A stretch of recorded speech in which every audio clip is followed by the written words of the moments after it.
Hello everybody and welcome to the Nordschleife for part 2 of our 3-week championship finale extravaganza at this great venue. It's 25 kilometres around here and so a limited amount of laps for the drivers over the course of the 2 races tonight, but a huge amount of action as 4 drivers head into the races knowing they can become RaceRoom ranked champions in a couple of hours time. Welcome to the broadcast on the KTM GTX trophy for the 4th and final time.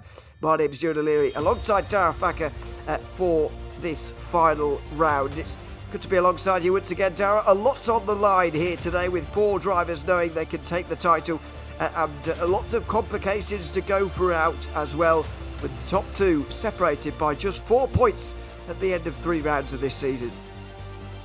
Yeah, absolutely. It's been a cracking 4-week season for this KTM GTX Championship. We've had so many moments of drama over the course of these 4 weeks, from Autodrom Moss at the start of the season, at Road America and Brno last time out. Of course, at Brno we saw that dramatic last lap with Luciano Vitfort picking up a couple of positions when he needed them, and the same driver at Road America dropping down the field. So lots of swings in this championship battle, and we've only got one more evening to find out who will take that crown. But qualifying around here is going to be all important at a circuit where it's so difficult to overtake. Can be around here, but as we saw in the Master races last week, it could all come down to the very end. I mean, in the final race, Matt Miskowitz took the win at the final corner at the Tiergarten for the final time, for example. He's here tonight, by the way, in his first KTM appearance of the season, so you just never know what's going to happen. We're in qualifying at the moment, just over 10 minutes remaining in that before the first of the 2 races. That'll be 15 minutes, followed by a 40-minute race. No reverse grid, of course, but there are more points available for that second race. And the points that you get for the overall day gives you round points that we're going to have to work out and see who's champion by the end of the day. However, it could become very simple. At the end of the day, Enzo Filippo and Luciano Vitvert both have the chance to win the title tonight, Dara, by winning the round. So it doesn't matter what the other does. If they win, they can become champions, both of them, if they take this round. If it, for the others, it gets a little bit more complicated than that. As we have a look at the 20-kilometre circuit around here, we're using the VLN layout, which gives us a slightly shorter GP layout, a downhill right-hander that sort of cuts the GP circuit in half, if you like. Yeah, we are, and yeah, you're totally right. I mean, if Luciano Vitvert manages to pull it back at the end of the night and win the second race, he will take the championship. It's the same with Enzo Filippo. With Marvin Mackenberg and Mario Savia, the other two still in title contention, it's going to be a little bit more difficult for them to win it. They are going to have to depend on mistakes or a poor showing from both of the top two if they're going to take the title. So you'd say that they're outsiders at the moment, but I mean, this is the Nordschleife. Anything is possible around a track like this. One small mistake and you're going to find your car looking quite less pretty than it was a few seconds before. But yeah, the sprint race we've got coming up, which will set the grid for the main race, only 2 laps in it. So it's going to be very short and sharp. There's not going to be many opportunities for drivers to line up the move. They're just going to have to commit. And I think, especially with the championship on the line, you might see some moves that may be questionable, but also might be very brave and come off. And it's going to be very exciting to see. There's our car as well. It's pretty difficult to control around here with all the curbs and all of the oddness that goes on around here at the Nordschleife. It's not a usual racetrack by any means, and not a track that sees an awful lot of action from these particular cars. There are, I suppose, a few get entered into the Nürburgring 24-hour maybe, but other than that, this car doesn't really go around here very often. It's more left to the KTM Crossbow GT4 that they used to be. I don't know how many of those are still about in the real world. And we've got one in RaceRoom, by the way, but not sure how many are raced in real world, and others like that as well. So not too sure it gets that much use anymore, but could be wrong. We're certainly going to be using it tonight, though. We've got 31 on the grid, 32 it is now, out on the grid, and they're in qualifying. Currently, 25 of them have set lap times, all spread across 17.7 seconds so far, but still plenty have yet to set a lap time. And with 10 minutes remaining, drivers better be hoping they're coming towards the end of a lap right now to get one final chance. This is your entry list for the final round. It's Filippo and Vitvert who are the best ranked of them, as you might expect. Marvin Mackenberg and Mario Savia are the other two involved in the championship. They can see Sebastian Rear in third in the rating standings, if you like. He's not really involved with the championship fight at all. He isn't, but will be looking for his third RaceRoom ranked championship race win if he can. Peter Daniel is here as well, BMW champion from season 1 last year. Mihai Neves is here, the Romanian. He missed out at Brno, unfortunately, which dropped him out of championship contention, but he's still 8th and could jump up to 5th by the end of the day. It's very close, actually, from 5th on backwards in the drivers' standings, but partly because Neves wasn't here a few weeks ago. Of other picks, Anthony Chaval also is 5th in the standings. Luca D'Amico is always a regular. Frontman Rune as well. He's been slowly making his way up the field and making progress throughout this season. So plenty of big names on the grid, but we're going to be focusing on that main 4 at the top of the drivers' standings. It's going to be Filippo, Vitvert, Mackenberg and Zabdir, all hoping to walk away with a championship at the end of the day. Yeah, and they've all been so consistent so far this season. I mean, the only time that they haven't been the top 4 in a round was last time out at Brno, when Christian Gröter got 4th in the end and Mario Savia came 5th. But apart from that, Filippo, Vitvert, Mackenberg and Zabdir have been the top 4 in all the other rounds as well. So incredible consistency from all of them, and they all deserve to be right up there at the sharp end of this championship. But it does come down to this, and the lap times are going to have to be set. Of course, you know, it's point number 1 in the RaceRoom guidebook is qualifying ends when the timer hits 0. You cannot finish the lap you are on, and with this being such a long lap, if you haven't yet started your lap, you've got about 15 more seconds to do so, otherwise you won't be setting that time. So we're looking at Filippo now. This will be his last time in the session, whatever it is, will be the time he has at the end of qualifying, because he won't have time for another lap It's 8 minutes yet to go, so that's going to be in the back of his mind. He'll have these other guys who are yet to finish the laps. Might have more of a chance, but all up in the air at the moment, especially with Mikiewicz up there at the moment, who's 1.7 seconds clear of Filippo at the moment. Yeah, he did improve actually on that last lap time there for a 7 minute 54.1. And as I mentioned, his only win in the RaceRoom Ranked Championship MX5 season, which is what he's been competing in, came last week in the MX5 finale. Or the very final race of the finale, of course. He's clearly good around here. Filippo in second place then, ahead of it, then it's Mackenberg, Rear and Zabdir. So other than Mikiewicz, it is very, very uniform in terms of those best rated drivers we showed you at the start are the best in the qualifying session right now as well. Can't see any real outliers there, other than maybe Frank Van Roon and actually Chevaloso, who found themselves outside the top 10 at the moment, and quite a few seconds outside of it as well, which is a little bit of a surprise to see. But other than that, no huge surprises, I wouldn't say. Another, not so much of a surprising performance, but a surprising phenomenon that we're experiencing at the moment, Darren, is the fact that we've got a lot of people with lap times at the moment. 31 of the 32 currently in the session have set lap times, and we thought it could be significantly less than that, given the difficulty of this circuit. Yeah, I mean, we were discussing for the broadcast, weren't we, that this is a track where, you know, some of the top guys might not be able to set a lap time. Of course, with the track so long, it's so easy to make a mistake around an 8-minute long lap, especially at the Nordschleife, where it's so easy just to go that little bit wider than you were hoping to.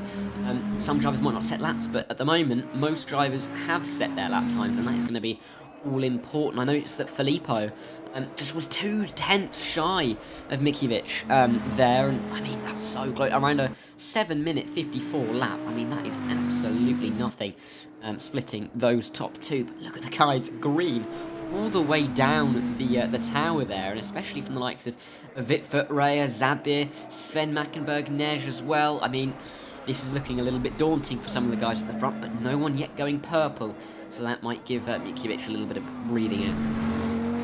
It will. I've seen somebody in the YouTube chat mentioning, by the way, that this is only a 10-minute qualifying session. It's not. It's just what we joined for, as Marius Sabdir gets it wrong at the Gliding Carousel. That's really soul-destroying for him.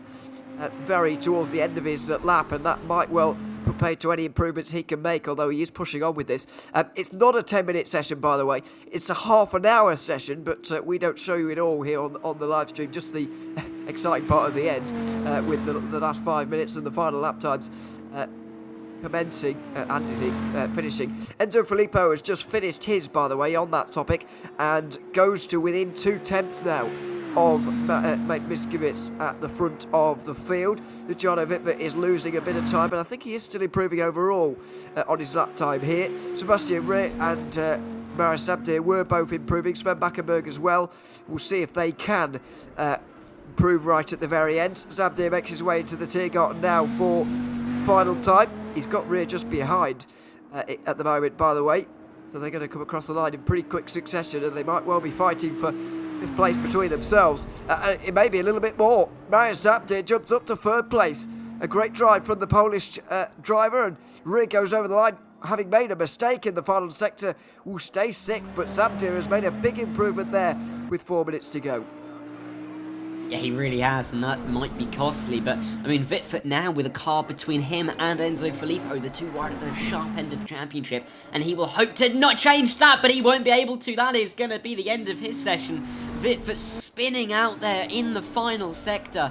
It's all come unstuck for him, and it's just another little nail in the coffin this season. He's had so many issues through the season, and that won't help him at all. But Sven Mackenberg will be the next one to come across the line, who's improving on the time. But again, he's still looking about 1.5 seconds off of Mikiewicz's time through the middle sector, so not looking like he's going to be able to knock on the door too hard.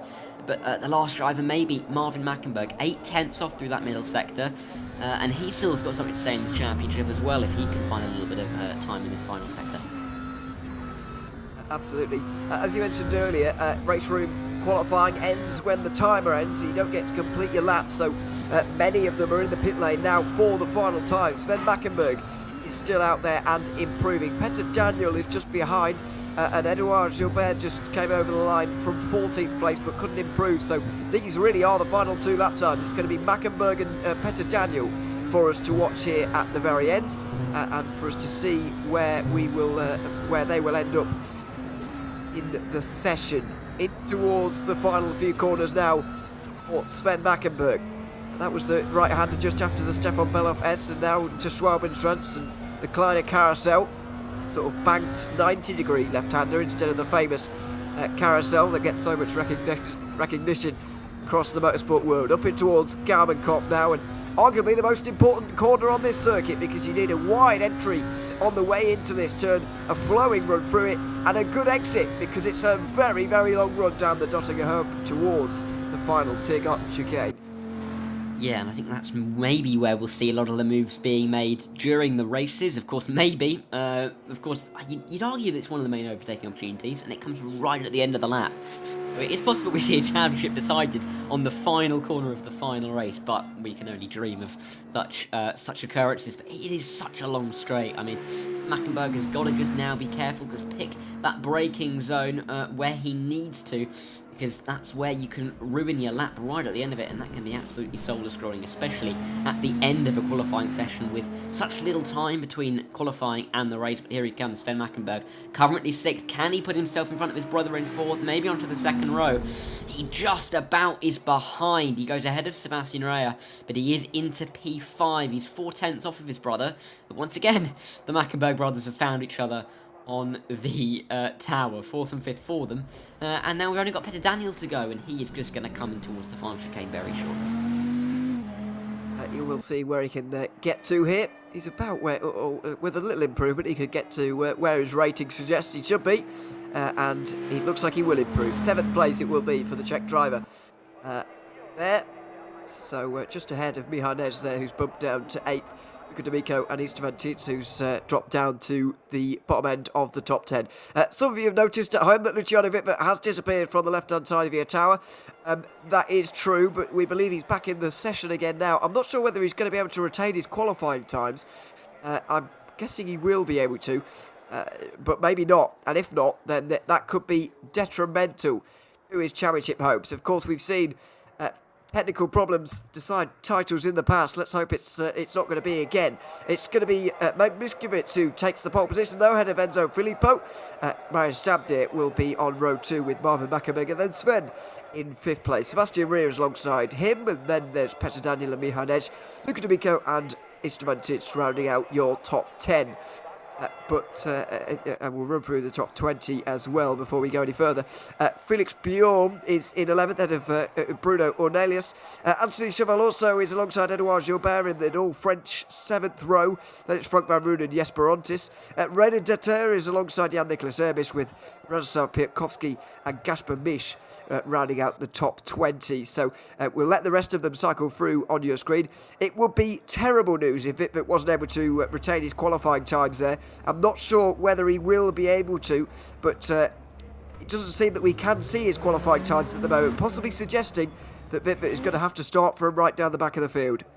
Yeah, and you can see it just there. I was about to mention it on the timing screens. We could see him in 31st, and that is where he is on your screen right now. So it suggests that Luciano, who is in the championship contention, 2nd in the championship, 4 points off Enzo Filippo, will not start from 4th and will in fact start from 31st, which is not going to be ideal, really, for his championship challenge at all. I mean, you could say that, I mean, completely throws the toys out of the pram there for him, but you know, I'm not too sure. We'll just have to see when we get onto the grid whether he is up near the front or right near the back. But either way, he is on the grid, that he is still in contention, but he's going to have a much more difficult night if he starts in the back than if he was starting very much nearer to the front. Yes, he will. He's made life difficult for himself, but I say that he's probably not had much say in the matter, in all honesty. Warm-up is just to an end then. It's not really much of a session to speak of, and so we can move forward straight towards the first race of the evening. 15 minutes, but that's irrelevant really. 2 laps around the Nordschleife is what we're going to see, and then it'll be 5 or 6 for the final race of the season. And what a finale we could see as well. If it is to be Vitver out of the picture, Filippo is definitely in control of this championship. He is in the lead of the championship, of course, going into today, and he's taking even more control of that with the current results and the current standings the way they are. We see, of course, how they appear on the grid, but it does look like Luciano Vitver will be starting from a long way back. In that case, Vitver would only need a top 7 to clinch the title ahead of Mackenberg and Zabdir. If it's Zabdir who has the better day than Mackenberg, then it's even less of a requirement for Filippo to be up there towards the front. So let's see how it unfolds over the course of the day. Only seconds away though from the start of this race here at the Nordschleife, the first 15-minute race of the evening, with Mike Miskiewicz looking to repeat his MX-5 win from last week. The lights go out at the front and we're underway at the Nordschleife. It's a good start by the bullshitter by the looks of things in towards turn 1. In fact, he's got off to an absolute flyer. Miskiewicz is miles in front of the rest. Filippo's under searing pressure from those behind. The two Mackenbergs all over him, and Marius Zabdir as well. He goes really wide into turn 1, far too deep, and Marius Zabdir will get into second place. Filippo will hold on to third. It's 3 wide for 4th place at the moment, as behind Edge is in a Mackenberg sandwich in the Mercedes arena. It's close on the way in, and there's a spin for Petter Daniel. The Czech driver gets involved, spins in front of the field. They all have to scatter to avoid. It's a little bit of a messy start at the front, but lots of battling happening in the opening lap, the opening run through the Grand Prix layout. Yeah, and I mean, these drivers know that it's important to get some of these moves done on the Grand Prix layout, because they might find it a little bit more difficult when they get onto the Nordschleife. But Luciano Vitver already up to 21st. I think he's gained 10 positions already off of the start, which is absolutely critical for him. If he wants to get to the front, make that 11 as he gets past his countryman from Van Roon and up now into P20. So he is making the moves when he needs to. But Marius Zabdir, very opportunistic at the front, making the move stick on Enzo Filippo, and he's ahead of his championship rival where he needs to be. But I think he'll want to be past Mikiewicz as well to give him even more of a chance at that title. But it will depend on Filippo falling further back for Zabdir to take the title this evening. But I mean, what a start there from Mikiewicz. Just so clean off of the line, and he gets right through the field. But Vitver, I think he's got a yellow somewhere, and he's dropping back down the field once again. Oh dear, Luciano Vitver got off to the dream start, but it's all crumbling, I'm afraid. It's not a good start, it's not a good day so far for him. He's trying to get past De Winter at the moment in the Belgian there for 26th place. He's on the outside now of Sonchik. Oh, and there's contact at the Hatzenbach. The Ukrainian into the wall, unfortunately, and he'll drop to the back of the pack. Yes, Barontis is off the road at the Hatzenbach as well. Oh, he's gone for a spin. He looks like he's actually just dropped that himself up on the curb there, maybe. He gets back going again in 32nd. It's been a difficult start for some, a messy start for others. Lots of drama, lots of chaos in the opening moments.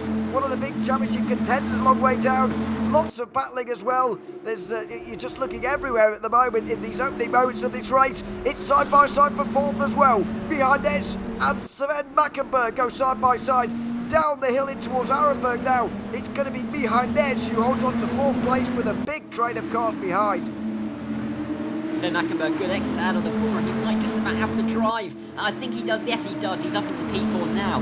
And he's got one car between himself and his brother Marvin Mackenberg, who is in championship contention. But you see Zabdir here, still trailing that orange KTM, more of a base livery for the car, getting further and further away in the form of Mikiewicz. But Filippo very much on Zabdir's tail. I think that's Tits going around. He's dropping now right towards the back of the field, and that will give everyone another position. Vitver really is jumping back up to 24th again now, after being up to 21st, back to 28th, and now back up to 24th again. So, a bit of an up and down race so far for him, and we've only been going a few minutes off the road, further up and off the road here. To Daniel, it was, who got into the back of Gilbert and very nearly got off the road entirely. Anthony Cheval also, he's looking for a way through as well as Luca D'Amico has found his way past Sven Mackenberg, who must have made a mistake. He got overtaken by his brother and then D'Amico, but it's not over just yet. Side by side, and Sebastian Ray wants to get through, and he will do. Sven Mackenberg goes from 5th to 8th place in a few corners there as well. There's been a lot of drama out on the Nordschleife section in this opening lap, and That's a bit of a surprise, isn't it, really, because we speak about this section being so difficult to overtake. We thought it was going to be a case of waiting for the dot to go home, but that's not been the case. There's been plenty of side-by-side through this section. Yeah, I mean, it's been, I think I can only describe it as a brawl so far. It's just absolute combat between these guys. They are not holding anything back at the end of a championship, and they want every position that they can get for all of those championship points. But Luca D'Amico, he's had a very difficult championship. He's not really been consistently up near the front, and if he's been up near the front, it's pushed him right to the back of the field. But currently running in P6, I think this is probably the best he's run all season long so far in the top 6 for 5 minutes or so. So he will be hoping to stay there, but Sebastian Ray are really on the back. So they're coming through these fast sweepers. He's onto the grass. Can he try and find the inside line? Not quite. He is just climbing all over the back of the Italian driver, but he can't quite find a way through. But some of these drivers really are showing so much commitment to go right up next to the wall over the grass to make these moves from their stick. Yeah, it's a really difficult place to do it, of course, the fast left-hander up there, but you've got to try wherever you can. There's not many minutes in this race. There's only 2 laps, of course. If you're waiting for the dot to go home both times, then you're only going to make up 2 places, realistically, so you've got to find somewhere else.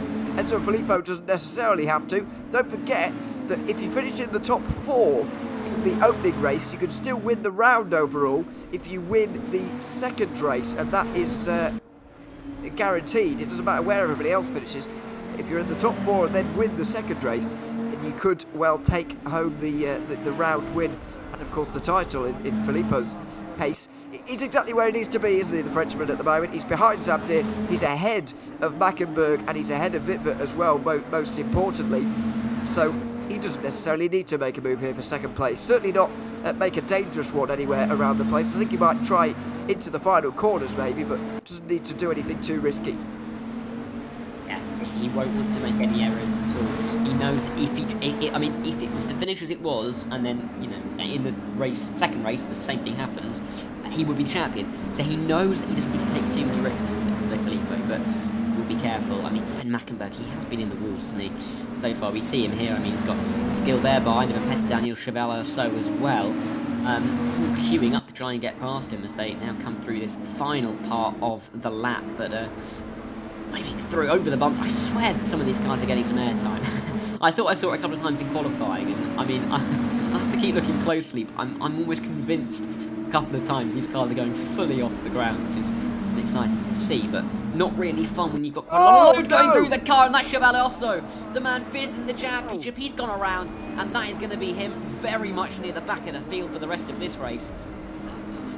My word, that is absolutely massive, and he's going to come back on, and that's big contact with Bunz the German. But yeah, that's it's just chaos. Oh dear. Oh no. Oh dear. I think Gunther's got involved as well. Sunchik contact. Bunz was the one who ended up going around. Chavel also was the one who was, of course, first around, and it's just chaos in the background now as a result of all this.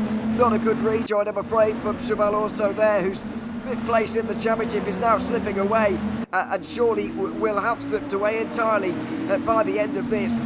What a shame for him and those behind as well, who were just innocently caught up in that one, and there were plenty of them as well. It's given Luciano Wittwer a few places, by the way. Gunther's off again out of Galmankopf. He will drop some places, but Wittwer is up to 18th at least. He's gained some places as a result of all of that, but it still may not be enough. It's a very, very long way back for Luciano Wittwer to find himself at the moment. Still 7 minutes to go as we come towards the end of the first lap of the first race of the evening. Still 140-minute race coming up a little bit later on, of course.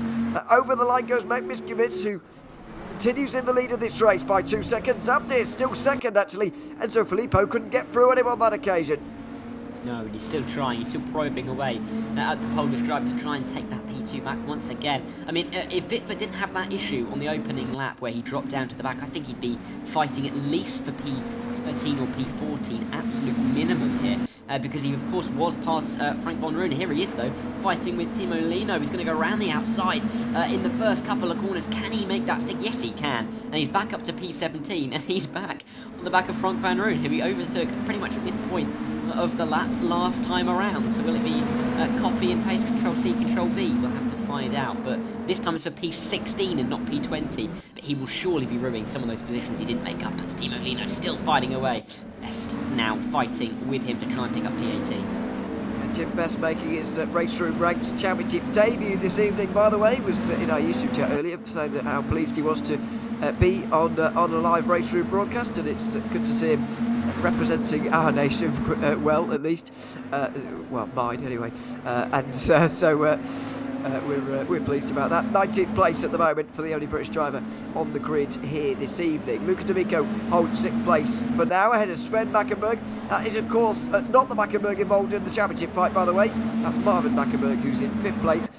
But Sven is looking for that move for 6th. There's Marvin, kind of driving on his own at the moment. 5th place is all right for the opening race, I suppose, but it does mean that results have to go his way now to topple Filippo. I mean, a win in the second race of the evening may not even be enough to take the round win overall. So, yeah, the odds are very much in favour of Enzo Filippo at the moment. Yeah, definitely, and I think the French driver will know that, and that will know that at the moment the cards are very firmly in his hand, and he probably has at least a hand and 3 fingers on that title at the moment. But there is still challenges, and crazy things do happen. Here is on the back at Piatkowski now for P15. He is really showing his pace, really showing how he's trying to plough through the field. And yeah, surely they're getting some airtime over there as they come through. Now find the line through. It's so difficult when you have sweeping corners like this to try and get the line, get the nose in. But he's going to look for the move to the inside this time. Can he take P15? It's a slow burner for him to try and get it, but he's still not yet going to get past the Polish driver. But I mean, realistically, it's a matter of when, not if, for Vitve. He's looking so fast at the moment.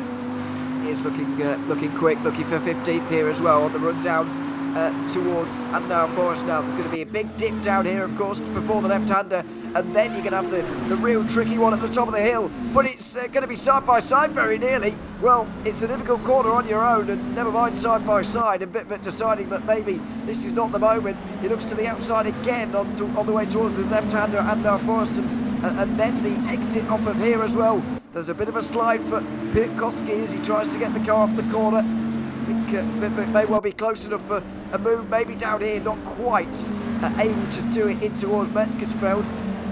But he will look for another opportunity, a bit wide again from the pole. And now will Vitve be able to dive it down the inside at Callenhard? Maybe. It's a big dive. There's contact. Needs to be careful with that kind of stuff. He very nearly lost his own car, but he does get up into 15th place.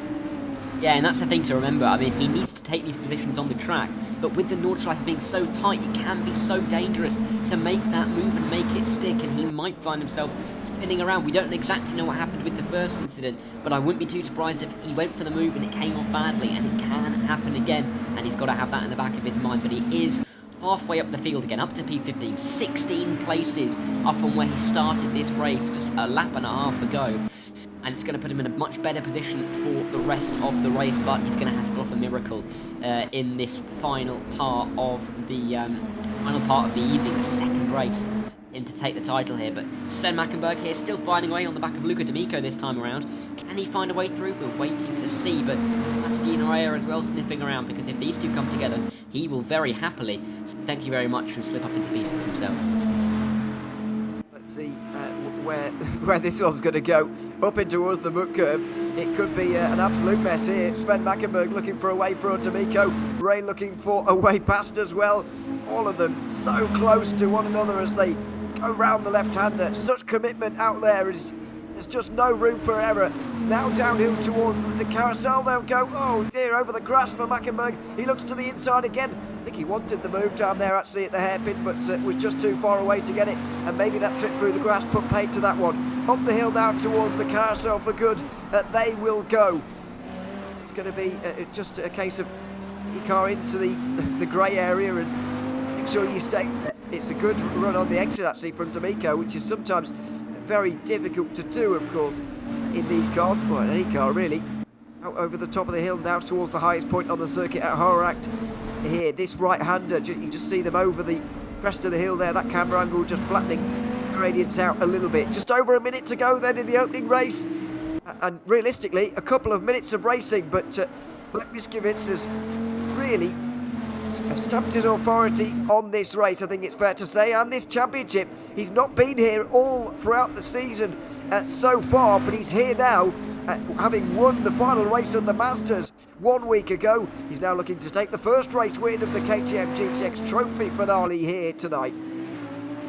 He is, and I think he'll be very pleased to do so. I mean, smash and grab performance running. Oh, as we see now, Raya and D'Amico going at it. Raya has found himself up now into P6, and D'Amico's trying to come back. Sven Mackenberg around the outside. Can he pull it off? Yes, he can.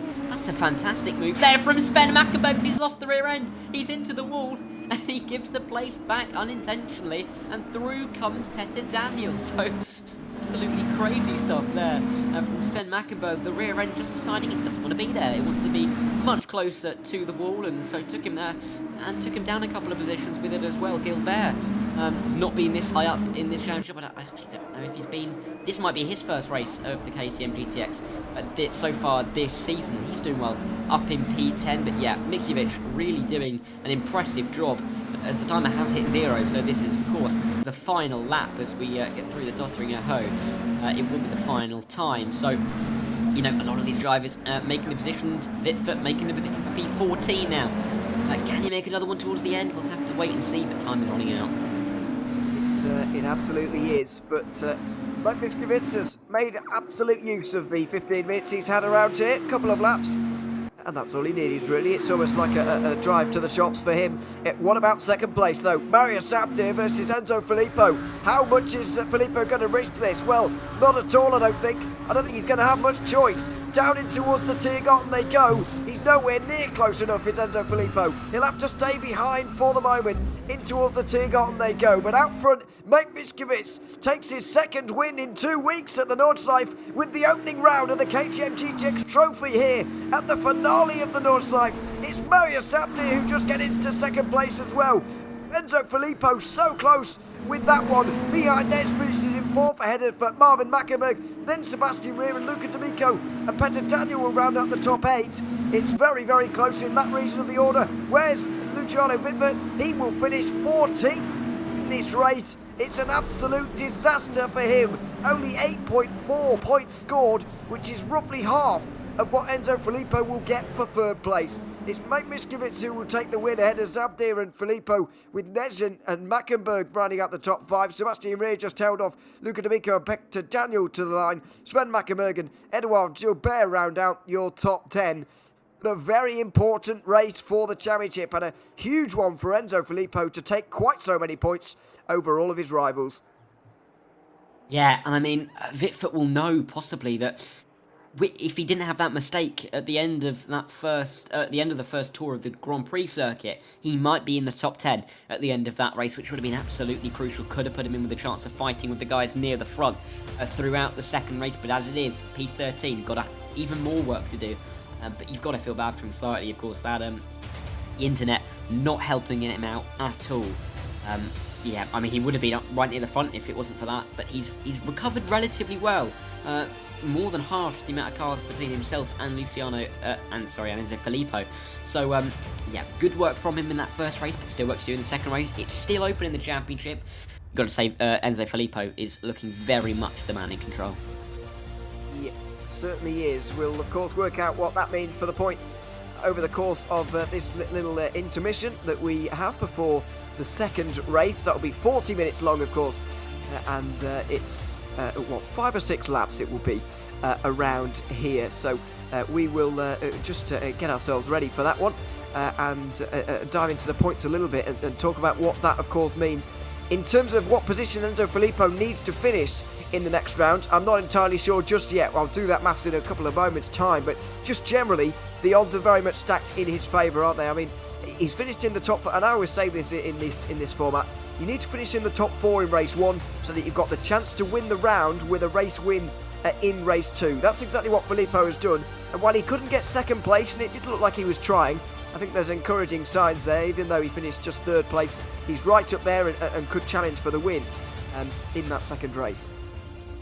Yeah, definitely so, and he will have that chance throughout the second race. But there's loads of challenges, aren't there? I mean, With Mitrovic looking so strong, he looks like he's confident. I mean, we've got Enzo Filippo, of course, Mario Zabdir, Marvin, Sven Mackenberg, all up there as well. But Filippo's going to be looking a little bit racy, I think, in this second race, especially if he gets a little bit more comfortable in his championship position towards the end. It might relax that a little bit, but with that also comes the risk of making a little mistake. Difficult to keep it completely on the track and nail every single apex around a circle like the Nordschleife with corner after corner hitting you. So, you know, if he starts to relax a little bit, that might come back to bite him, but it's a long race here. Well, relatively long, 40 minutes for him to try and focus, to try and win this championship. And we'll have to see if he can bring it home. He's been very good all through the championship, and we'll just have to see if he can finally take the crown. Yes, absolutely. So, in that first race, Enzo Filippo scores 16 points, with Luciano Wittner scoring just 8.4. Marvin Mackenberg scores 13.6, and Marius Zabdir scores 17.6. I appreciate that this is getting very complicated now because there's decimal places involved and all sorts, but we'll have the maths down for you on the other side, and we'll be able to sort of speak a little bit more accurately about that. But I mean, what about the drive from Mike Miskovic here? He could throw a spanner into the works here if he takes race 2 as well, because he's looking quite difficult to catch so far today. Yeah, I mean, he really could. I mean, the conversation we were having in qualifying, just before we started the screen, is that it was possible that Filippo and Wittner could tie in the championship because, of course, we have Mitrovic up at the front, which means second and third. The gap between getting second in a race weekend and third is only 4 points, and there are 4 points in the championship, so that it was a possibility, but now it's looking less so with Wittner being so far back. But of course, you know, still on. I mean, you've got a long way to find out, but with Mitrovic being there, it just confuses the issue a little bit, because of course that's less point margin for Filippo have if Mitrovic does win the race, but also flip it around for the other drivers. They have to hope that Filippo finishes further down the order in order for them to win the title. So it does confuse things a little. We saw it with Christian Grete last time as well.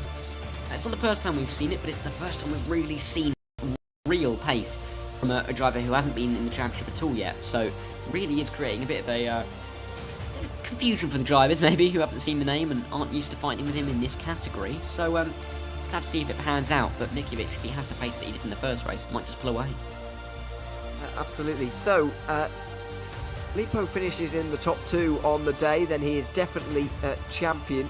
Well, depending on, of course, where Wittner finishes. He's got 7.6 points over him at the moment, which is making things slightly difficult to work out. But yeah, top 2 in this second race, and he can't be caught even if Wittner wins the race. So just a top 2 in the championship will do. The top 2 in the race will do to win the championship here for Enzo Filippo. Let's not forget what success he's already had in RaceRoom Ranked Championships of the past. He's never won a championship overall, but he's won 6 individual races over the course of the RaceRoom Ranked Championship. That goes, that's not rounds, that's individual races. So, Miskovic just scoring 1 there, for example. He's had so many over the course of time, and he might be on his way to his first championship. Let's wait and find out, shall we, as we tick down towards the second race of the evening here at the Nordschleife. 40 minutes around here, and anything could still happen. You just do not know. You can never say never in the RaceRoom Ranked Championship. We're underway, and Mike Miskovic is looking for his second race win of the day. It's an identical start to the first race as well. He flies off the line and gets it towards turn 1 completely on his own, with quite a gap over the rest. Filippo and Zabdir will be side by side for second by the looks of it. Not sure who's going to come out on top there. Is it going to be Zabdir? I think it just about is for the moment. Zabdir looks to have held on to that second position at the moment. Apologies that you're not seeing everything on the screen at the moment, because we unfortunately can't see it either. I think we've had a game crash, unfortunately, and we can't quite see what's going on at the moment in the race, but we'll get back to you as quickly as we possibly can. What we've learned, though, quickly is that Miskovic has gotten off to a quite wonderful start, to be honest, and further behind, it was side by side. Zabdir looked to be holding on from Filippo quite well there for second place. Yeah, he was. I mean, it looked like it was a decent start from Luciano Vitford as well, through the middle of the pack. But I think Raya as well, possibly having a good start, just slipping up the inside towards the middle of the road. A couple of slow starts from a few of the drivers as well. But yeah, I'm not too sure whether Filippo was able to get past Zabdir there. That will be important. But I'm sure we'll find out. I mean, of course, he knows that even if he stays behind Zabdir, he will still take the championship as it stands. He doesn't need to do anything too silly in his attempts to get past the Polish driver, but that's not to say he won't. So that's something to think about. 5 laps, of course, around here as well, so that'll be something for the drivers to have to think about as they go through the laps. Of course, if Mikulic is in a position where it's getting close to 5 to 6 laps, he might be able to slow down and just say, yep, I can have that without having to do another 8 minutes of racing. So that might do him a lot of help, but yes, I think we can see here, just from the timing tower, Zabdir is still ahead of Filippo, and Než is up now to 4th. Yes, so the top 4 are the same, actually, I think, there. Luciano Vitford has gotten into the top 10, though. He's made great progress here, but as I mentioned earlier, it's going to have to be a little bit of a miracle for him. Even if he wins here, Filippo can still clinch the title with a 2nd place, but Miskovic is going to be difficult to catch out front.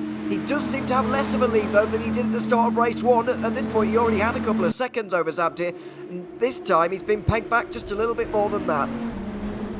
Yeah, yes he has. So maybe it's a little bit more challenging for Mikulic in this race. I think that's Bjorn getting past Vitford. They might be going side by side. Vitford trying to get past and up into P8 just in the background. Yeah, he's slipping back behind Raya. He's fighting with Raya as they go side by side. But these top 4 still doing well. Still going single file at the moment. But Než doing a good job at the moment, hanging onto these front 3. He wasn't in this little train in the first race, but he might be able to attach himself to it in the second. But of course, long way to go.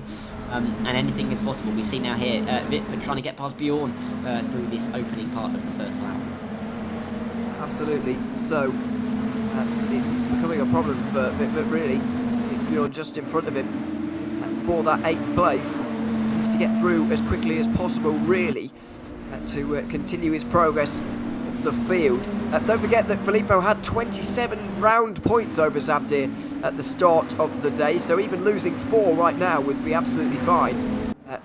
Filippo only needs to be in the top 12 on the round to stay in front of Zabdir. Through goes Vitford, though, on the inside. That was quite wide and late on the brakes there from Felix Bjorn. That was one of the easier passes that Vitford will ever make into Callenhard. Just got handed the position almost by Felix Bjorn, just outbraking himself.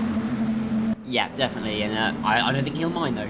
the Dutch driver, he will happily take it. Oh, was Bjorn going very wide there. Let's Sebastian Raya through, who wasn't able to capitalise on that good launch off of the line. Daniel really was. He's up to P6 as well, after starting a little bit further down the order. But yeah, good for Vitford to pick up another position into the top 8 now. I mean, from where he started in the first race, he's up 23 positions, which is quite impressive in about 2 1/3 laps of the Nordschleife. So all credit to him at the moment. Could have been more as well if he didn't have that spin on the opening lap of the first race as well. So he's going well at the moment, but like you said, really has to win this race if he's got any chance of taking the title, because if he doesn't, I think it might be goodbye to that trophy, and it'll go into the hands of this man, Enzo Filippo, which is currently in 3rd and being chased down by Než. He has lost a bit of time, hasn't he, to Mariusz Zabdir, but Zabdir has closed up quite a bit to Mikulic.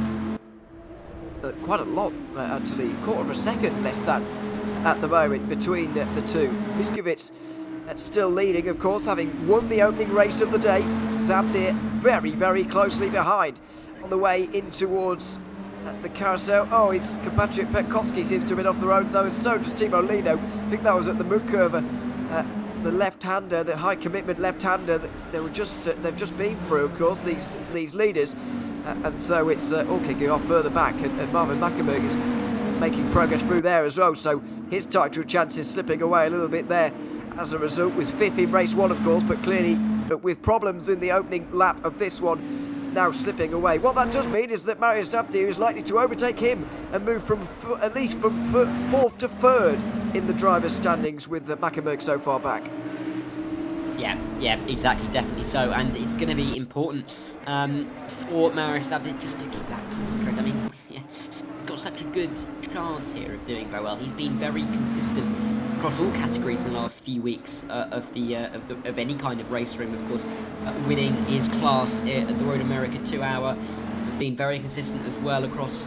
He did very well last week or 2 weeks ago in the GT3 Pro Series at Brno. So he is doing very well across all categories, and this is another example of how he is doing consistently well at the moment in his last few weeks. But he just needs to get that head down, keep it controlled, keep it calm, and he should be able to pick up P3 in the championship. But Luca D'Amico isn't fighting for P3, he is fighting for like P23 at the moment in the championship. Really is far down the order. It might not be that far down, but he is quite a ways down. But Raya looks like he's keen to get past, with Bjorn and Gilbert as well behind him. He's already been overtaken by Vitford, and I would say that I don't think he'll be the last to get through. Well, it's quite a train now from 8th on backwards. They're all very close. Vitford has got himself away from all of this, and that's exactly what he was aiming to from the early point here. Towards the Straubenstrasse they go now, the left-hander, and then the Kleiner Carousel with D'Amico in front. Then it's Ray, then Felix Bjorn running up the top 10, Gilbert and Misch as well, who's in 12th. See the Slovenian further back, then it's Erbisch in 13th. All very close as Mike Miskiewicz makes his way out onto the Duttinger. Matt Zabjer's made a mistake in the final part of the lap, I think, because that's quite a gap now, nearly a second up to the Hungarian, but none of the top three are out of this by any means. They're all on pretty similar pace, and they're just getting that little bit closer to Miskiewicz, who was quite a lot quicker in qualifying, quite a lot quicker in race 1 as well, but in race 2, things are staying quite close together. Yeah, it only takes one good final sector to be able to have the run down the Dodringer Hoe. So, you know, it is possible, especially when you're still this close as Marinus Sabdir is to Mate Mikiewicz. So, it is possible. It is on for him. Let's see if they cross the line. That lap time is going to be just over 8 minutes. Just over by a couple of seconds. So, this race, it's close between a 5 and a 6 lap race. Just depends when Mikiewicz crosses that line, because of course 40 minutes is 5 times 8. Big math there for us to think about. So, I mean, if Mikiewicz if these guys slow down, if they start fighting, we may only have a 5 lap race. But if they're still single file and the pace is strong, we might be looking at a 6 lap race. And with every lap that's added, that gives the chance to the drivers like Luciano Vitford to come back through the field. So, I mean, that's something we're going to have to think about as we progress over the next half hour. But for the moment, Zabdir's not quite close enough to have a go. But we saw him last lap gain that time through the first half of the Nordschleife section. So he might be able to do that once again this time around. And don't forget that Vitford's not out of this by any means just yet. But we'll speak about the maths equations if they get to it, because Vitford is still quite some ways away from getting involved in this leading fight, which is exactly what he needs to do. There he is, making his way towards the end of the Grand Prix layout, trying to catch Petter Daniel, who's just behind Sven Mackenberg, and then there's behind Edge on his own, and then there's the 3 leaders.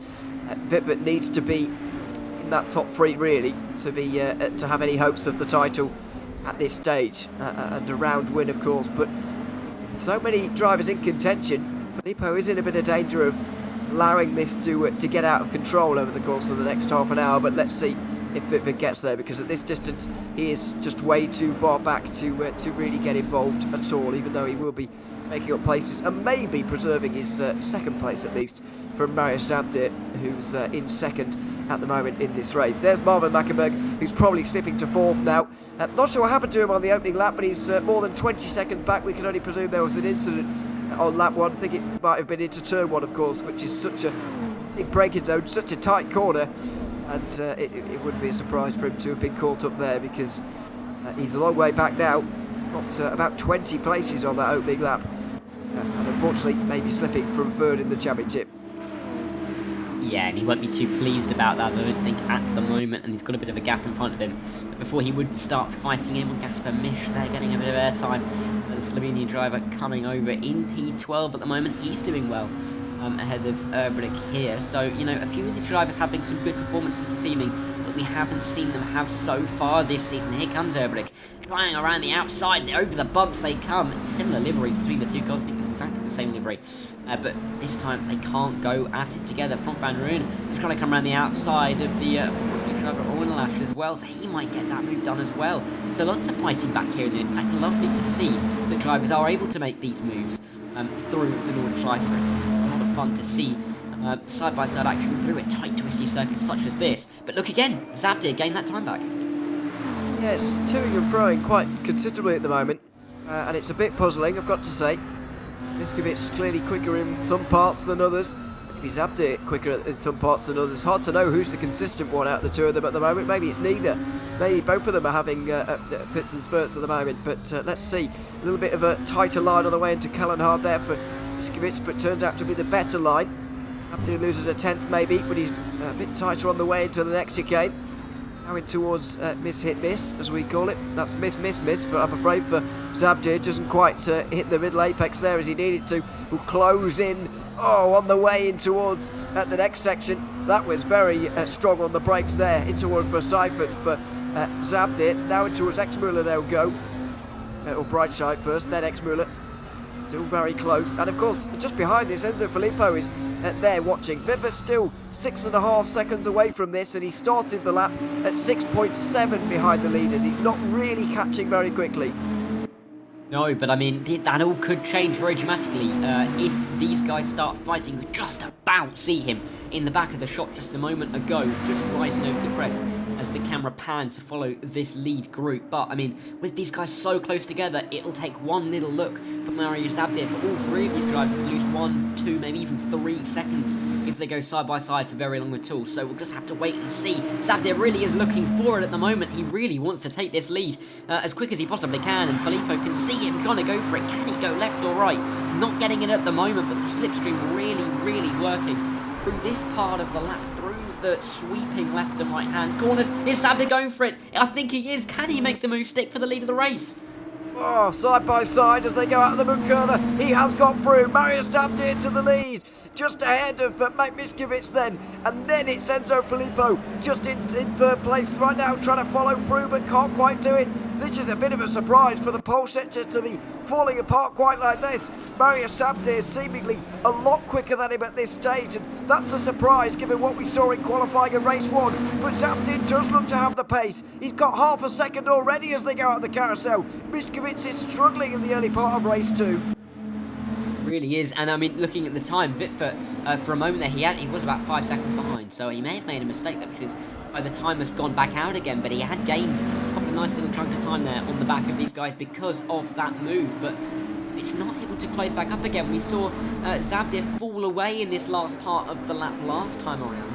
He's pulling away at the moment. Enzo Filippo will want to get a bit of a jiffy on as well. Then if he can try and get past, a bit wide it looked there from the pole sitter. Yeah, very wide through the corner, and he is just shipping time.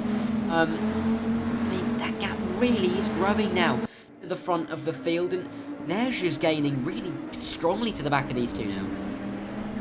He is, and may well get involved.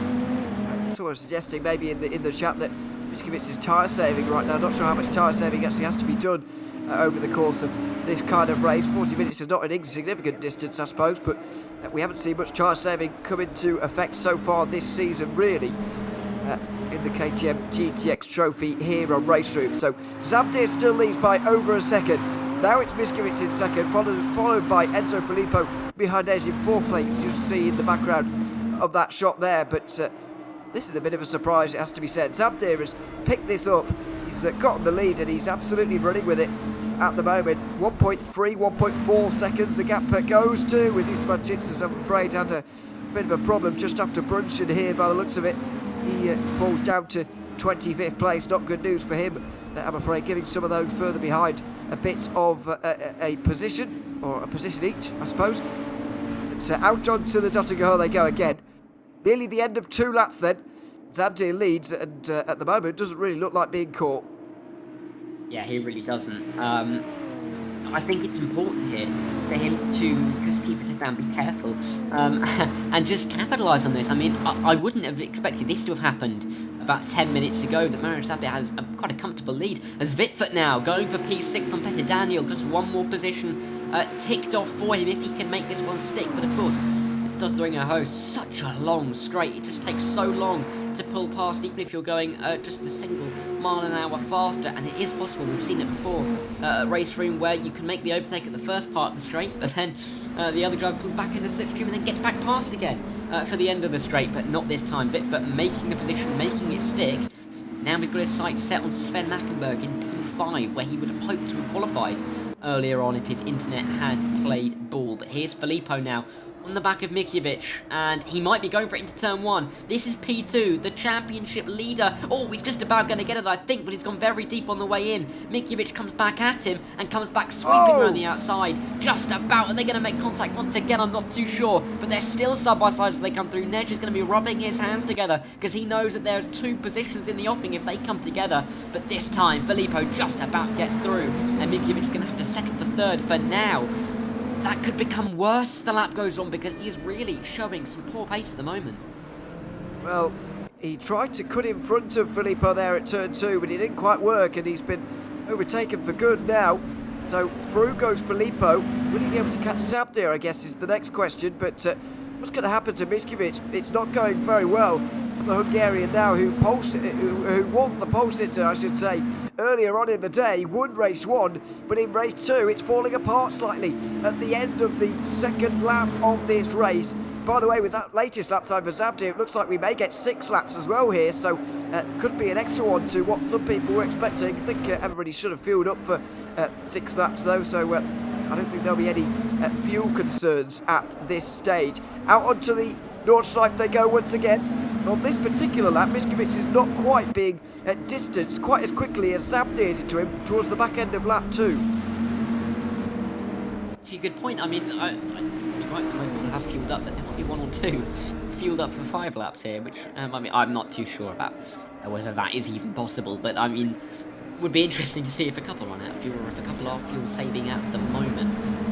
Of course, one man who knows quite a bit about fuel saving is, of course, Roger, who ran out of fuel in a recent race. So, you know, some of these guys might have to take a leave out of his book in fuel saving, but I mean, Zabdir won't care. I don't think he's worried at all at the moment. He's just going to be worried if Filippo starts to catch him. You can just about see them fly over the little crest there. It's fun to see them pop over the top there. Oh, but that's a bit of a moment. Who's that? Is that? No! Oh, that's not its fan 6. It's De Winter. Yeah, De Winter going around that. Wesley De Winter into the wall, I'm afraid. Oh, he's got a really jagged rear wing there now, hasn't he? That's bizarre. I've never seen that before. But, new design on the KTM. I don't think it'll catch on, unfortunately, for Wesley De Winter. He's down in 24th at the moment. By the way, Marvin Mackenberg is now out of the race, and there's going to be family drama here because he and Sven made contact on lap 1, apparently.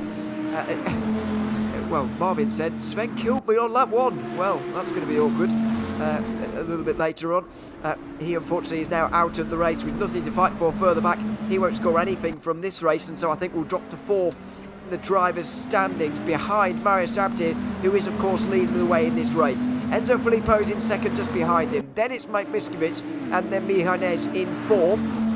3 of them fighting for that 2nd place, and there's a notable change in the behaviour of the Hungarian here. He seems to be a little bit quicker at the moment than he was on lap 2, where he was caught by Zabdir and then Filippo towards the end on the start of lap 3, of course. But he's staying with Filippo as soon as the Frenchman got through. It's staying rather close, even with Nej applying pressure from behind. Yeah, and if anything, looks like that, Nej is upping the pace. The moment. Oh, that's wide from Zabdir. Zabdir at the front. He's gone very wide. He's into the wall. He's going to be overtaken by Filippo there. Filippo slips through. You could just about see at the bottom of the shot Zabdir going wide. And Filippo retakes the lead of the race. Mikiewicz might have something to say. Nej is there as well. And now the top 4 are all together. You can see Sven Mackenberg and Vitford in the background of shot as well. That has just made the championship battle a lot more interesting. Luciano Vitford now about 5 seconds flat off of the lead of the race here, and he's suddenly in contention. You can see him back of shot. If these mistakes continue to happen, Mikiewicz making mistakes, Zabdir now making mistakes, is the door just slightly ajar? And we've still got at least 2.5, maybe even 3.5 laps to go. This could become incredibly exciting. Well, this could be the greatest comeback in RaceRoom history for Luciano Vitford. 6th place right now, fastest lap to his name, man on a mission. and with a race win could still snatch this at the very end, but it's becoming a little bit less likely if Filippo gets away. Zabdir made that mistake towards the middle part of lap 3, of course, a couple of moments ago. Now he's under pressure from Miskovic. Zabdir needs to make sure that Filippo doesn't get away too far here and they keep this battle for the race win. If Vimpert still wants to win this, he's not really in control of what's going on in front here, but he's just going to have to hope as we go over the halfway mark in this race now. Still 20 minutes to go in the KTM GTX Trophy for the RaceRoom Ranked Championship 2023. It's Enzo Filippo leading the race, and with this he would win the championship, but his main rival's only just under 4 seconds away. Miskovic makes a bit of a mistake there, just relieving Zabdir of some of the pressure. Vimpert's still got an awful lot of work to do, but there may still be 3 laps to go after this one. Yeah, definitely so, and this is going to become incredibly exciting just to see how it all pans out. Lucianovic, but I don't think he would have imagined he could have been in this position at the end of qualifying, starting in 31st position, right at the back of the field. At a track like this, where you don't know whether you can make the moves that you need to, I think he would have thought this situation was out of the question, but as it is, 4.5 seconds off of the lead of this race, he can pretty much see Enzo Filippo, his championship rival, in front of him. Can he try and bear down on him? I mean, time will tell. It still looks unlikely, but it was unlikely that he got up to 6th in the first place, so anything can happen. Of course, Enzo Filippo not quite getting away either from Mario Zabdir, who does have that pace under him. He just made that slight error through the middle part of the lap, which saw him lose out to Enzo Filippo. But that doesn't mean that the pace has gone. So it's still very open, still very exciting. You never know where this is going to go. We still don't know how many laps left we've got, because it is still such on a knife edge. It absolutely is. 17 minutes remaining here for the KTM GTX Trophy. There are your front 6 on your screen, and Petter Daniel is just coming around the corner there as well. He's not far away. Sebastian Rehn not a million miles away either. They're all in contention here for the race win, and there's 3 of the championship contenders involved as well, as Frank Van Roon has unfortunately gone off at the Stefan Malofes, I think it was, and must have been a similar way to, oh no, it's a little bit earlier than that in fact, in a similar way to Anthony Cheval also, who ironically is going to overtake him there. That was not a nice rejoin for Cheval also, but he's through into 18th. Van Roon down to 19th, unfortunately a little bit further back. But there's Enzo Filippo, 1.4 seconds in the lead, the championship leader as well, of course. Is he on his way to that title right now? With the battles behind, he could well be. Zabdir's weaving around, not sure whether he's trying to tell Miskovic something, as if to say, stay behind me, or at least push me at the moment, because we could both win here, or we've both got a chance to win if we work together. Well, I'm not sure if that's what's going to happen, but Miskovic has not overtaken either way. Down in towards the Tiergarten they go, nose to tail. Vimpert very close to Mackenberg as well. He's just nose to tail on the way towards the Tiergarten. They're all trying to close on Enzo Filippo at the moment, but it's all full on. 1.5 seconds remaining. Is it 2 or laps to go, or 3? We're not entirely sure. With 16 minutes remaining, they complete lap 3. This is going to be very, very close. It's going to be incredibly close. Last time around, Enzo Filippo was 7:58. He crossed the line with exactly 16 minutes to go. So it is possible that we've got 3 laps left. It is going to be down to less than 5 seconds. If we are going to have another lap, it could still be in Filippo's hands. He might just drop back a little bit if he's got the gap and just decide to back off and not take the extra lap. That is another possibility we have here, but if the pace from Zabdir is quick enough over this next lap, 2 laps, he might be able to close up enough to make Filippo not want to do that and just to have to go for the other lap. Witwer not able to get past Sven Mackenberg that time around. I thought he might go for it down into turn 1. You can see him in the background there, the third of the orange liveried cars, but Miskovic still trying to find the line on Zabdir. Zabdir still looking like he's defending just that little bit as well. So, I mean, this is still all up in the air. I don't quite know what to be thinking. We've got so many unanswered questions at the moment, and we've still got 2, maybe 3 laps left. We don't know of this KTM GTX Ranked Championship. What we do know is Zabdir is defending from Miskovic, and Filippo is currently in a controlling position in the championship. He is, and it's becoming an ever more controlled position at the moment with this battle that's going on. Zabdir still holds on at 2 seconds. Nesh closes in as well as a result of all of this in this fight.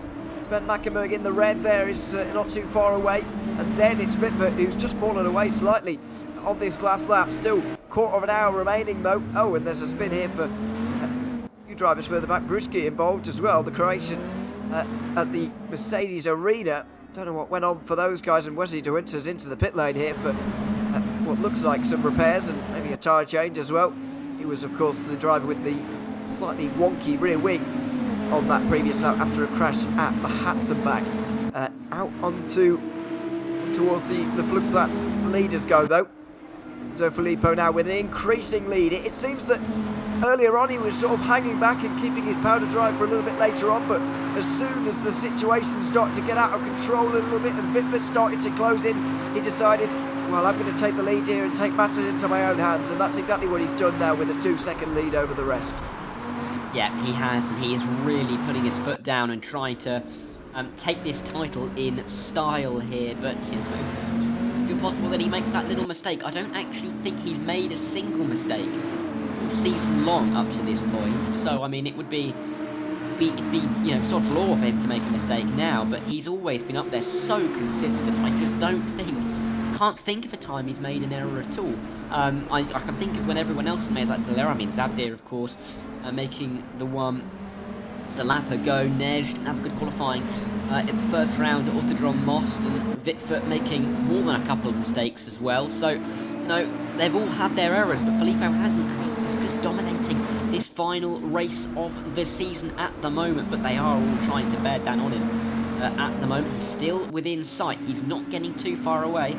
And as I just mentioned, a little mistake might put him right back in towards Arias Zabdir and Mate Mikiewicz. So, still up in the air. Do we have two? Do we have 1.5? Do we have 2.5 laps left? We still don't know. But Enzo Filippo surely going to just be trying to stay calm at the moment, because he knows how close he is to the title if he can just keep it on the road at the moment. He is so close to a title, and of course a 7th race win, which will put him up there as having the most race wins of anyone in the RaceRoom Ranked Championship, by the way, in terms of individual races, not rounds where most points are scored or whatever. Individual races, that is. And I understand that those who have done Mazda racing and those who have done KTM racing can accumulate quite a few more over the course of this season anyway, but even so, it's and Filippo has 2 Mazda wins of his own, but even so, the statistic holds up. It would be Filippo with the most wins of anyone. As I mentioned earlier though, he's never won a championship before, even though he has had relative success in the Mazdas. It wasn't of course his championship, it was Philip Drace last week who took that one, but is he going to add a win of his own here in the KTM GTX trophy? Well, it's 2.5 seconds in front of the rest right now. Marius Abdi is still trying to chase him down, and he's going to be interrupted here by Miskovic again, I think, on the way towards the mud curve. Looking for the outside for the actual turn itself. Before they even got there, they nearly made contact.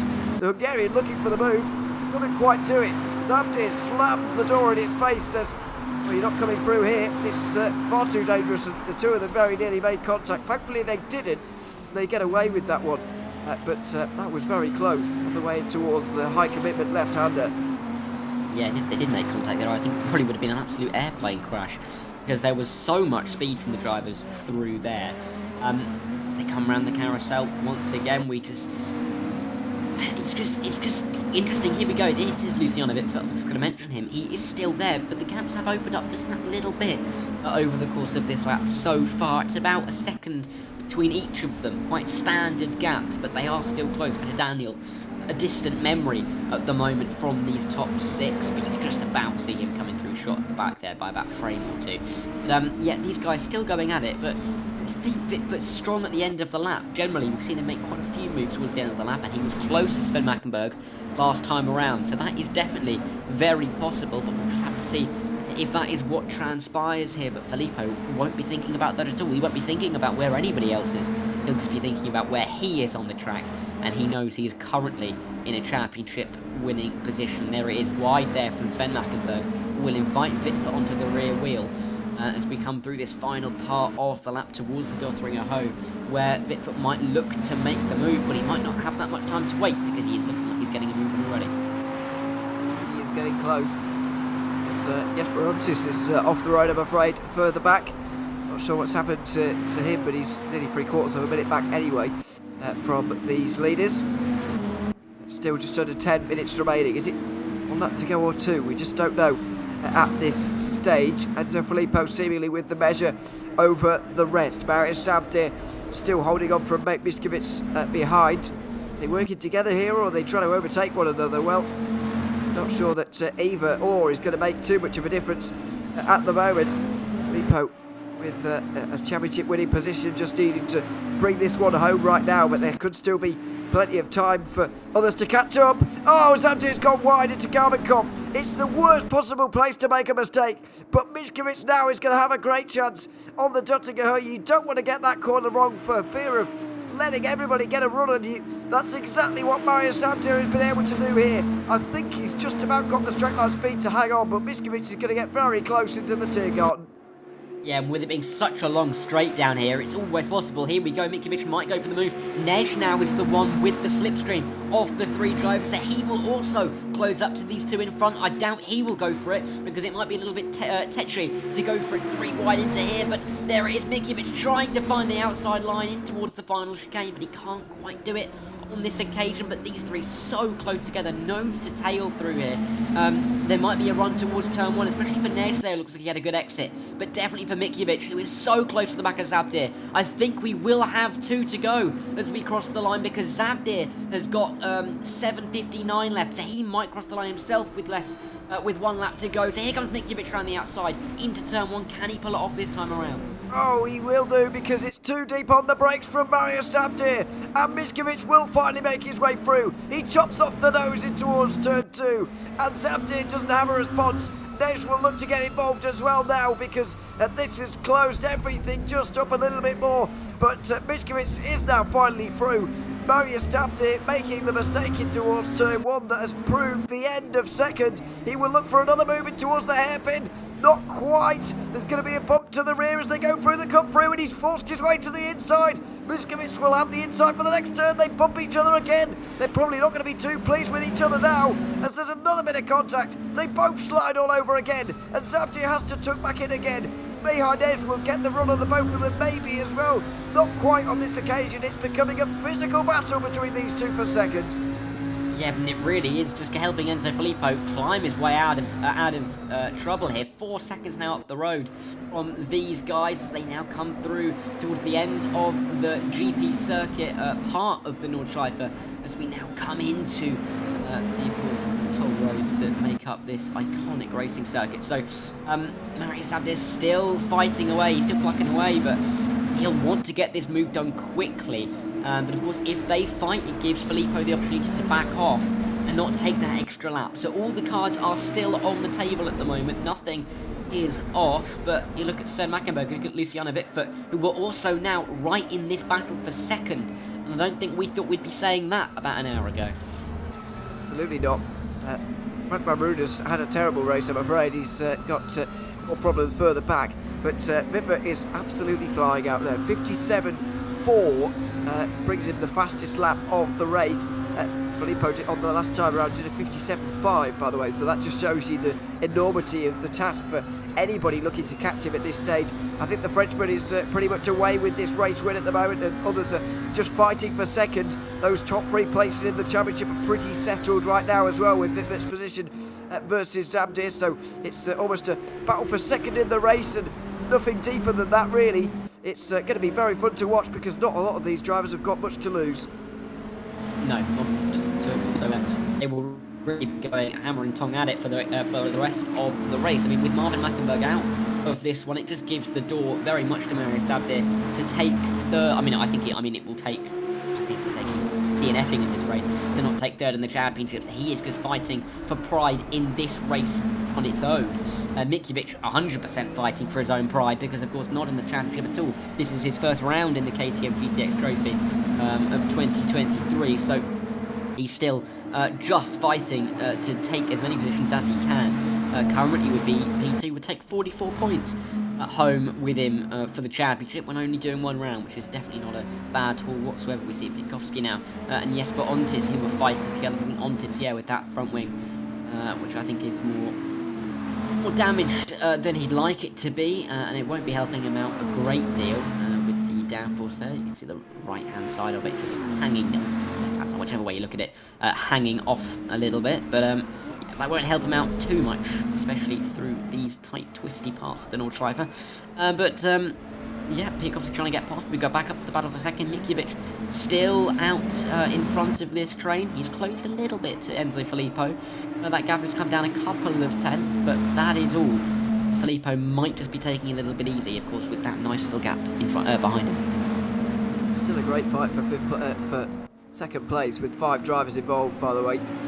Mikiewicz, Zabdir, Nej, Mackenberg and Wittmann all involved.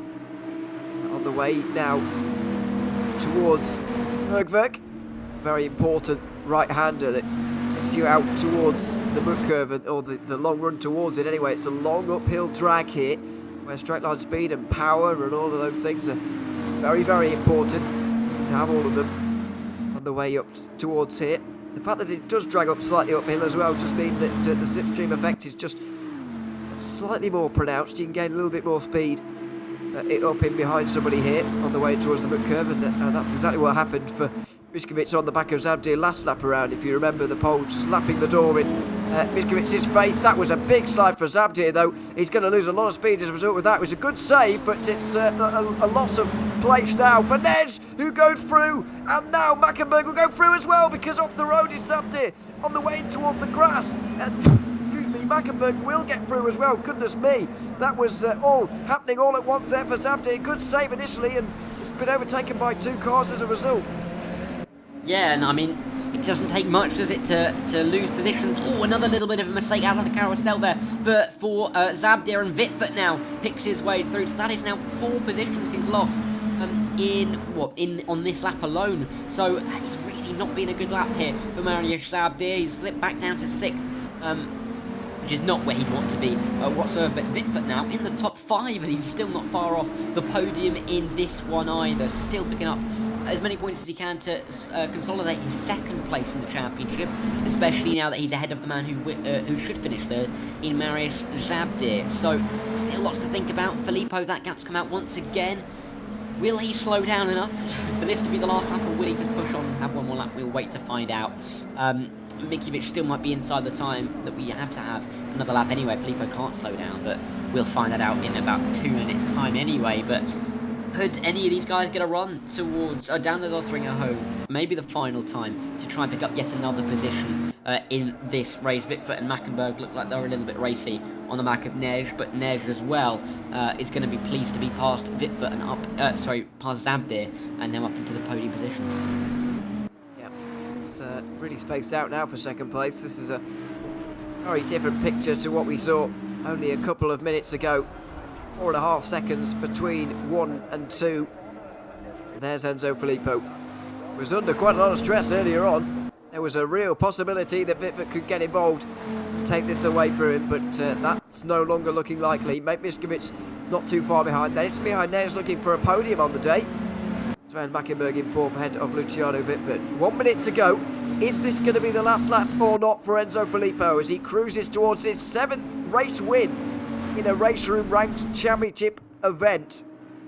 Of course, he's won in so many different categories over the course of the season. He's even won an F4 race towards the back end of 2022. He's won in the Masters, and he's won in the KTMs as well. Looking for a 7th here tonight as Sven Mackenberg wants a podium. Behind Edge with not the greatest straight line speed, unfortunately, and Luciano Wittmann might try and take 2 in 1 here. He will go 3 wide in towards the Tiergarten. This is going to be a great battle towards the end of this race, but it could be the penultimate lap. Let's see. Through goes Sven Mackenberg. He's into 3rd. Wittmann and Nej without the slipstream go side by side. Oh, there's contact. Wittmann just about saves it. He's on the grass, and Zabdir will go down the inside on the way towards the Tiergarten. They will continue battling because Enzo Filippo comes over the line with still a few seconds remaining, and race 2 is not over just yet. The battles will continue. Zabdir will get through on Wittmann by the looks of things, who must have had problems.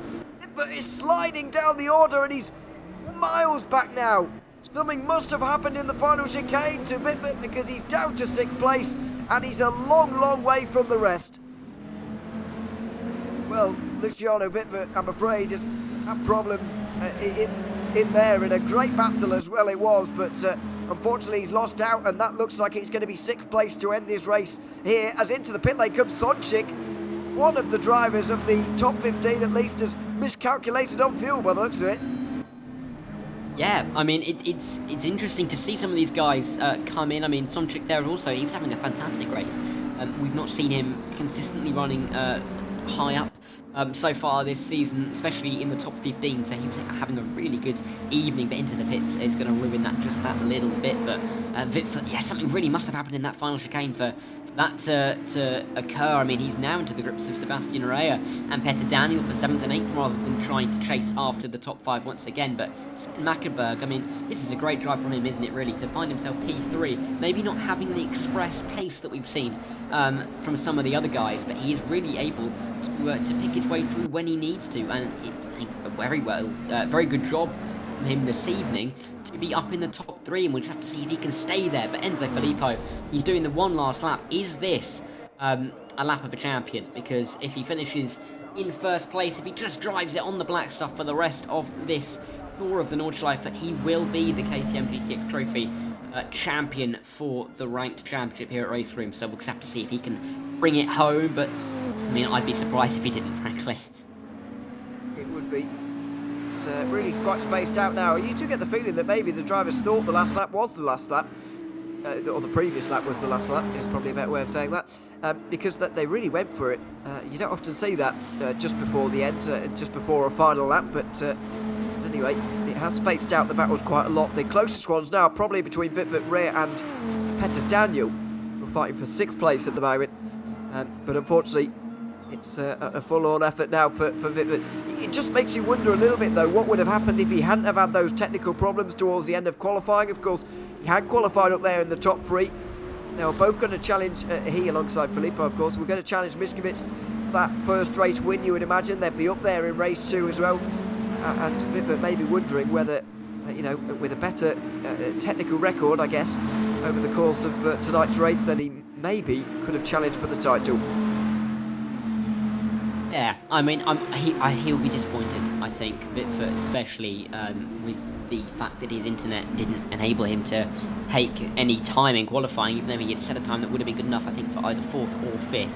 But he will be disappointed in that, but he's recovered well. And I think, despite that issue, he has done a very good job this evening. I think he may still be slightly gutted at the fact that he wasn't able to fight for the championship, and it would have been exciting for us here as well, watching, just to see him try and get that win in the championship, but wasn't quite in it this evening. But, you know, he's had a good run through it. Oh, that's Biatkowski in the barrier. He spun it, I think, probably losing the rear end on the way into the corner. That's another rear wing that doesn't look too fancy, but yeah, as I was saying, I think actually behind him, Jesper Ontis also has a funny rear wing. Yes, he does. So I think if you put them together, they might equal out to 2 normal wings, but as it is, one's a little bit up, one's a little bit down.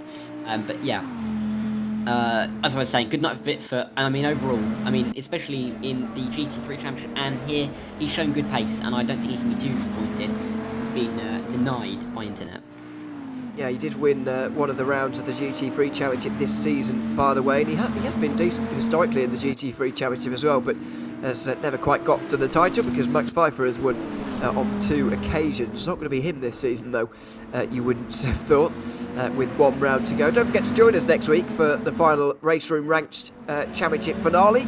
To end off our summer of ranked championship racing that we've had over here at RaceRoom. I hope you've joined us for it and enjoyed it, because it's been thoroughly enjoyable to have each series with its own night for the first time in the history of this championship, after competing in 2022 where we did it all in one. It's nice to give exposure to each one individually. Luciano Vipert is still got a little bit of a battle to deal with here. Sebastian Rea to the outside of the mud curve. Well, that is going to be special. Oh, and it is. Sebastian Rea makes his way through in a wonderful move at the mud curve. You very rarely see anybody even attempt that, but the German has made it work around the outside of the fastest corner on the circuit, and he's up to 6th place. Yeah, and that's one of the overtakes that Luciano Bitfoot will just sit back and shrug about, because there's not much he can do about it, and it is just a spectacular piece of driving there from Sebastian Reo. A fantastic move to put him back up into P6, a position he may not have thought was possible just about a lap ago, because the top 6 were away from him by quite a fair bit, but he's now up into 6th after that poor start at the start of this race. So he'll surely be pleased to be back up there, but I mean, overall, in this race, Mikiewicz, having the lack of pace that he had in the opening race, I mean, look at Filippo nearly now 7 seconds in front, but Mackenberg doing a very good job, and Nedra as well doing a good job. Zab doing those couple of mistakes that probably cost him a chance at the race, when who knows, if he did make that mistake on lap, I think it was probably lap 3 of this one, if he would be able to keep the race lead to the end. But as it is, he's now down in P5, and he will have to lick his wounds after that one. But it's been a fantastic race from most of these guys. It's been lovely, clean, some fantastic moves, isn't it? All the way up and down the field, around some parts of the track where you wouldn't normally expect to see a move. Yes, absolutely.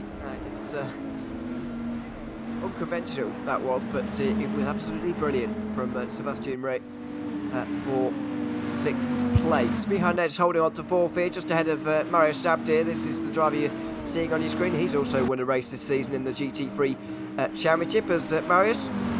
We'll see who comes out on top in that title race next week, of course. Bitfoot down the inside then, coming off the Stefan Beloff S. They're still going at it, these two. Oh, that was close. Ray squeezes Bitfoot up onto the curb as much as possible, and the Dutchman can't quite get through. This is a battle for show now, more than anything else. Neither of them really with anything to fight for at this moment, but they're going for it nevertheless, and what a great battle it's been between them. They're just over a quarter of a minute behind Enzo Filippo, though, who's not only got the lead of this race, but also the fastest lap now as well, which he set on the penultimate lap with a 56.9, just half a second quicker than Luciano Bitfoot's time, which previously got him that fastest lap of the race. Bitfoot now looking for the slipstream, looking for a way through, as Sebastian Rey has make their way in towards the final corners for the final time. So Filippo is going to go into there ahead of the rest, of course, with Rey weaving all over the place to try and take this 6th place away. Bitfoot goes down the inside and should have this one, maybe. They're going to fight right the way through it then. In towards the final chicanes, and they will indeed make a little bit of contact as well. Bitfoot will lose out slightly. Rey, oh dear, there's so much contact. Through will come Petter Daniel, who will get over Bitfoot as well, and maybe Sebastian Rey. So Rey will hold on just ahead of Petter Daniel, then Luciano Bitfoot. But out front, it's Enzo Filippo who wins the race. His 7th RaceRoom Ranks Championship race win over the course of the last 3 seasons that we've had. But more importantly, he wins the KTM GTX trophy, just ahead of Luciano Bitfoot and Marius Zabdir, who will join him in the top 3 of this championship. A great drive from Enzo Filippo to win the race, win the championship, and take all the rewards that come with it as well. Fully deserved, and never in doubt in the last few laps either. Yeah, absolutely not, and I think we can fairly say he didn't make a mistake during the course of that championship. Just about lost out to Luciano Bitfoot in the opening round at Most, won comfortably with a good display at Road America, then just again lost out to Luciano Bitfoot on the final lap in Brno, but then he's won again here in the Nordschleife. So it's 2 wins from 4 and 2 second places to go with it, so incredible consistency from Filippo, and he fully deserves that title by the end of this season. Congratulations to him as well, because he really has been the pick of the bunch in this KTM GTX trophy. And as they all cross the line, it's been a difficult race for some. I mean, you look at Piatkowski and Jesper Ontis, who didn't have proper rear wings by the end of that race, but they managed to limp home just over a minute behind Filippo, who won that race. But really well deserved, and really caps a fantastic season in this KTM GTX trophy. Yeah, great racing over the course of the 4 rounds and the 8 races that we've had over the course of that as well. But a deserving champion in Enzo Filippo, who takes it in the end. Fantastic race win on this occasion to clinch him the title, of course. Luciano Bitfoot deserves a word as well, of course. He's had technical problems now in in the start of this one, and it's not the first time that a RaceRoom Ranked Championship has been settled due to that, and you could argue or not whether it has been settled there and then, but he's put up a great fight after that. I mean, 55 minutes of racing over the course of the 2 races, but, you know, we're still half of the second race to go. He was right up there, almost battling for the lead, so I think he deserves a mention, despite the fact he dropped to 8th on that last lap. A wonderful drive from him, and I don't think we can look past him as to a driver who's made progress through the field over any of the races this season, in all honesty. Nobody's done it quite like he has tonight. Yeah, absolutely so, and he has really been a fantastic performer all the way through this season, and of course from RaceRoom for many seasons now, so this is really deserved. I think you mentioned this was his first title in RaceRoom, so fully deserve him. It's been a long time coming, and I think he'll be very pleased to have this one in the locker. Of course, 47-minute 54 long race. I think that's pretty much nearly the longest possible race you could have in a 40-minute long race here on RaceRoom, because of course one of the longest laps in the world, and just about got to the line in time to start another one. So probably the longest race we'll have in a 40-minute race here on RaceRoom. So Filippo doing incredibly well to keep it all solid. But yeah, fantastic consistency, fantastic job. And maybe he extended it just that one last lap so he could get that fastest lap as well. Which is possible, just to complete the clean sweep. He set that on the penultimate lap, actually, so yeah, that's why he didn't slow down and try and shorten the race, because he was going for the fastest lap at the time. Not that it really matters, by the way, there's no points available for it, but just wanted it anyway. So congratulations to him. I would argue that it's probably not his first RaceRoom championship overall in RaceRoom, but it's certainly his first ranked championship that we've been doing for the last few seasons.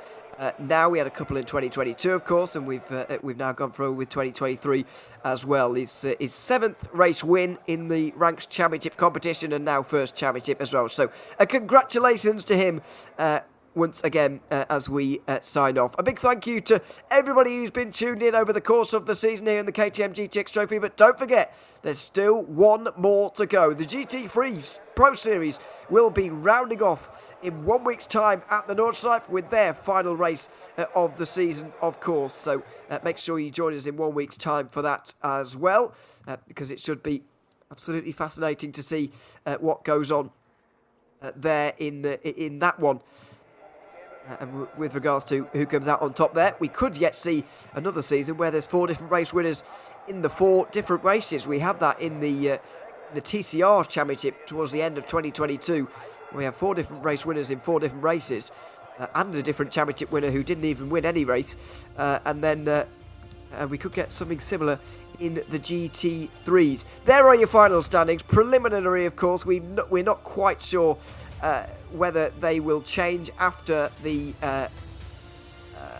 after everything's gone through or not, so provisional, I guess. But Filippo wins by 28 points ahead of it, but then Marvin Mackenberg will be Marius Dabdir will be in that 3rd place ahead of Marvin Mackenberg, then Anthony Cheval also. That's kind of how we thought it would go, and I think it shows you there, 28 points between Filippo and Vitbert. It shows you a little bit, Darren, just what a job Vitbert had on his hands here tonight to try and overturn that margin, because at the end of the day, it's quite a big gap between 1 and 2. Yeah, I don't think we necessarily would have expected it to be that big, especially with a couple of minutes to go in qualifying, but it just shows how well Filippo's done this season. There's 3 drivers there who've scored more points than 3 full race wins in a 4-race championship, so it just shows how well, how consistent these guys have been. I mean, Marvin Mackenberg not finishing this race means that it's the first time that any one of the 4 have been outside the top 5 in any race this season. Really just shows how consistent they have been, and Vitbert might have been just a little bit outside the top 5 as well this evening. So Filippo really deserved champion there. Consistency absolutely on point, and he will definitely have confidence going through for the next few months, definitely in the championship, in whichever championships he decides to attend, especially any of the special events we have at RaceRoom. So that'll be interesting to see. Yeah, full credit to Enzo Filippo, consistent to the end and a very deserved champion. Well, certainly is. A congratulations to him, and a big thank you to everybody who's been tuned in over the course of the evening. As I mentioned, make sure you join us in 1 week's time for the GT3 Pro Series finale update comes here from the Nordschleife next week on the RaceRoom YouTube channel. But that's it from us here this evening. It's a big thank you from me, Ewan O'Leary, Darragh Thacker as well, who've been with you over the course of the KTM GTX Trophy. 2 races per night over the course of 4 rounds that have seen Enzo Filippo walk away with his first RaceRoom Ranks Championship Trophy here over the course of the past 3 seasons. That's it from us though at the Nordschleife, from all of us here at RaceRoom. Until we see you in 1 week's time for the GT3 finale, it's goodbye for now. Do you also feel the same as this car enthusiast? He's reached his vehicle dream, but suddenly the original black wheels seem a bit boring. A colourful detail would add a lot more pep. And a little eye-catcher to match the paint would make the car perfect. Customization options don't only transform the wheel to visually match the vehicle, but also provides one-of-a-kind look on the road. The wheel color, rim protectors, center caps, valve caps, and even the wheel bolts can be configured and designed individually using style components of the new BBS Unlimited wheel system. And here's how it works. The BBS Unlimited base wheels are available in a total of 8 different colors, whether it be a glossy, satin or polished finish, or from a deep indigo blue to racing gold to a rich bronze.